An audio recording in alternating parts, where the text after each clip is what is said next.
उत्तर प्रदेश में अगले साल होने वाले विधानसभा चुनाव से पहले सियासी गोटियां फिट होनी शुरू हो गई है। जहां रहनुमाओं के दल बदल का खेल जारी है, तो वहीं चुनाव से पहले योगी आदित्यनाथ के मंत्रिमंडल का विस्तार हो सकता है।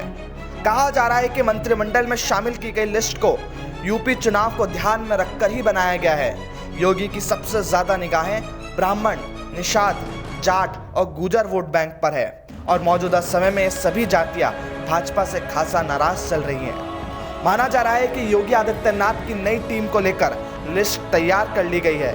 लिस्ट में कांग्रेस छोड़कर हाल ही में भाजपा ज्वाइन करने वाले नेता जितिन प्रसाद का भी नाम है। इसके अलावा संजय निषाद को भी इस लिस्ट में शामिल किया गया है। योगी के मंत्रिमंडल के लिस्ट में सोमेंद्र गुर्जर, तेजपाल नागर, MP सेंथवार, आशीष पटेल, संजय गौंड, राहुल कौल, मंजू सिवाच, साहेंद्र रमाला का नाम शामिल किया गया है। जल्द ही इन सभी को यूपी में नई मंत्री पद की शपथ दिलाई जा सकती है। कोरोना समेत कई मुद्दों को लेकर ब्राह्मण समुदाय भाजपा से खासा नाराज चल रहा है। लिहाजा उन्हें मनाने के लिए 2 ब्राह्मण चेहरों को लिस्ट में जगह दी गई है। एक ब्राह्मण चेहरा जितिन प्रसाद है तो दूसरा राहुल कौल। इसके अलावा निषाद समुदाय को भी साधने का प्रयास किया जा रहा है। टीम योगी की नई लिस्ट में 2 ब्राह्मण, 2 निषाद, 2 गुर्जर, 2 पटेल, 2 जाट और 1 गौंड समुदाय को लिया गया है। जाट और गुर्जर के बहाने वेस्ट यूपी में नाराज किसानों को साधने का प्रयास किया जाएगा।